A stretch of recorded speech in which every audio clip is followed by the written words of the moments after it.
Daysfield will look into a scenario in which the Intermarium was a success and how it would be an impact to World War II. And this is a map of pre-World War II. Probably not the most accurate map of China because there's like 1,000 different things that could have been. But in Europe, I would claim it's pretty accurate. Although I don't know about Finland. But now let's see. So at the beginning, when Poland and Lithuania were kind of at war, I would say Poland actually succeeded in that. And then they managed to get Hungary to join. I would say the trigger to World War II would probably be an annexation of that. With them voting to join, with like probably a struggle with these two nations refusing, Poland knowing they can beat them, decide to invade them. Although they get a bit of company when they almost take it over. They take the capital of Lithuania. Wait, was it the same then? But Russia, before they could even take over the full place, decides to march in and occupy these lands, which like chances are claimed to be theirs this time. And let's see how the peace treaty goes. Showing that if you don't join, well, they'll invade you. So this kind of Czechia joins at this point. Now their goal is to get Romania and Yugoslavia to join. How do they do that?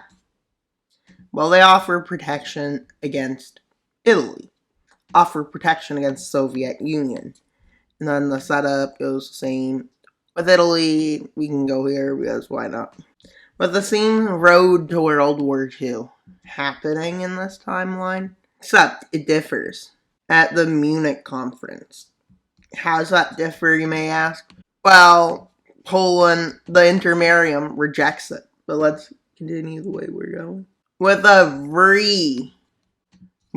retaking of the Rhineland. And then they take the Saarland back, claiming that was their loss. And then they go to Austria. And now they claim the Sudetenland. Britain and France say they can have it, but the Intermarium ain't having it. No.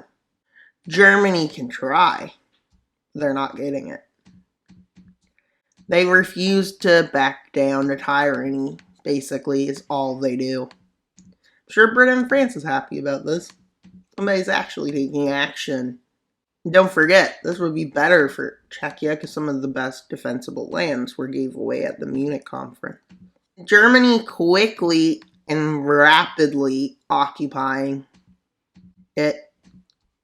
With at this point, it better not go too far. With them invading here. With them struggling. And well, that makes sense because like, well, they're not ready for this much of an attack. With Germany like stalling out. But as they see how aggressive this is, Britain and France decide to step in. And well, they decide to invade Denmark and Norway to keep to build a naval blockade to keep, Britain and them from supplying them. But, let's see, how much land are we done? Don't think I got rid of some of the lines for this. And well, Britain is big, and France is big. With them taking in more than just themselves. But yeah, that's a lot of land though, look, see? They literally just own the water. And there's Empire Japan, but we're not really focused on what they did in this video. But it would probably go pretty similar to our timeline though. With them managing the call in Italy. With Italy deciding to help them. That's probably all the help you'll get. But Germany's still on one front and focusing on another. With Britain and France doing exactly what they did in the last timeline, which is nothing. But the Intermarium is much stronger than all the countries were. Because it consists of pretty strong nations. With Italy having annexed Albania. With Bulgaria being promised minor territories if they can help take them down. So they decide they'll try. And once it falls, they decide they'll switch sides as it can. With Italy starting two fronts, one into Tunisia and another into Egypt. Both of them stall out, so they send more forces. Instead of invading Greece like in our timeline, and they take some border French territories to create a stalemate. It's not much fighting, really, in the West, except in North Africa. With Bulgaria going up there, and the Molotov-Ribbentrop Pact, let's say, was still signed. Is this really enough to stop this? With it seeming bad for them. So they make a smart offensive. Why would it be smart? Because, well, they decide to go into East Prussia. And they manage to take East Prussia out, which makes Germany pretty angry. So they dive in and encircle Czechia from the rest. And they fall. But Russia's advances, or the Soviet Union advances, have started. But would this be able to change the war? Well, at this point, Germany is getting really weakened. They probably will until the end of the war. If they maybe probably attempt to get a separate peace treaty with the Soviets, which they will agree to Soviet demands. And Bulgaria asks if they can have a treaty out, which makes like Germany pretty mad that they'd managed to make a treaty out with Bulgaria. I don't know how the Soviet one would go, but let's see how the treaty out with Bulgarian troops are fast to withdrawal. They were occupying these lands, which is very useful. Plus, Bulgaria probably would have left for this because, well, Bulgaria was kind of not really like in the war. They just wanted land, basically. But they did do some. But maybe they would leave for land because, well, that seems like a fair deal. I think that's enough to get a country to leave. But the Soviet Union probably wouldn't because, well, yeah. And this, I guess, in East Africa, it goes the same. But with the Italians still holding out in Africa. Well, with that encircled, well, there's no aid getting in there anymore. So France decides they will soon start an attack on Germany. Once Germany decides to. With Germany struggling to get any victories, they decide to move on to the Western Front. Now, this isn't a good idea, but I don't even need to explain why it's a bad idea to spread forces. Also, keep in mind Canada is a part of this, even though I didn't color them. So it's another thing that I just realized I don't have on this map. Oof. That's not good. Well, with them probably having better success here. With them diving into France. With France resisting. With France resisting in North Africa and kicking them back. With finally the Italians are kicked out of North Africa. And let's say France doesn't fall, because Germany doesn't have the forces to do it, because they're fighting two fronts. With Germany getting angry when they hear Libya's falling and being taken over. With Libya collapsing. Oh, what are they going to do?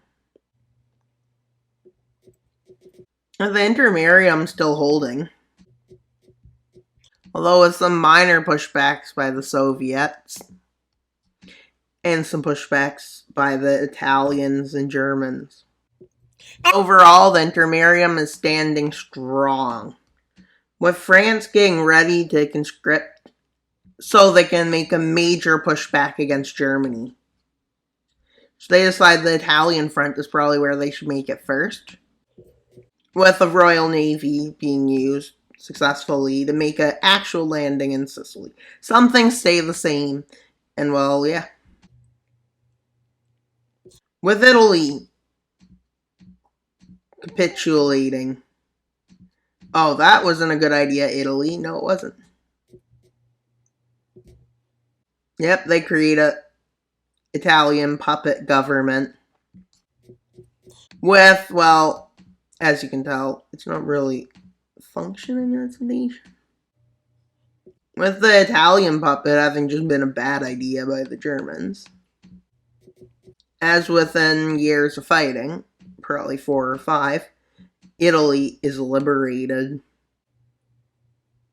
Not all of Italy yet, with Albania soon following to be liberated. And well, with that, southern areas of the Intermarium has been re-liberated. But don't worry, they do still have a hold on this part of Italy. Wonder what Germany will do with it. With the pushback that France has been preparing for in France happening, with the help of all kinds of allies and stuff, they do that. But they also land in Norway. Not that far up, but they land in Norway. They land right here is where they land. But up there, liberated themselves, let's say. With the fall of Denmark happening, but not really probably going to get in. With British and French forces getting in the Intermarium and pushing them north in Yugoslavia area of it. With soon Germany falls out. With it seeming like the Soviet Union is in a bit of trouble.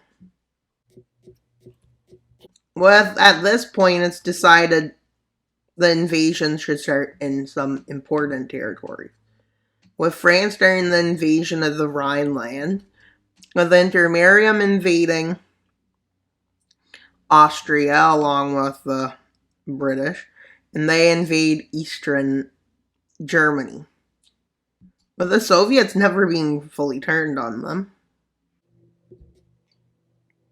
With them moving in, eventually, this is what Germany looks like. But don't worry, there's no surrender made. And well, yeah. And well, the fall of Germany happened, but that's not the end for. With only the Intermarium, with the Intermarium only having to focus on fighting the Soviets, well, they make some impressive pushbacks. Push them out of Romania, push them out of the Polish areas, and then they push them out of there. And their goal now is to take, well, over 2 pieces of land. Belarus and, well, Ukraine. To really reform the Intermarium, they need to do this. Within the winter, they're not pushed back, which is a bit concerning, as they go for Leningrad. They actually take the city. Who knew? But then again, the Intermarium's a success, and they probably had the help of Britain and France with this. And well, World War II didn't end up the same, did it? Well, Italy felt the same, but it was the same anyways. So let's see how the peace treaties go. The Saarland, Rhineland, and Baden, which is their occupation zone, with northwest Germany being occupied by Britain and northeast by Poland. Italy is just occupied by Poland, right? Libya is occupied by France, and Italian Eastern Africa is occupied by Britain. Most likely they're all going to gain their independence eventually. And that's pretty much all for today's video. Please like, subscribe, and comment. Ethiopia is freed, chances are, with those territories after being occupied by Britain. They just free them pretty much right away. And that's pretty much all for today's video. Please like, subscribe, and comment. Wild Mapper out. Bye, guys.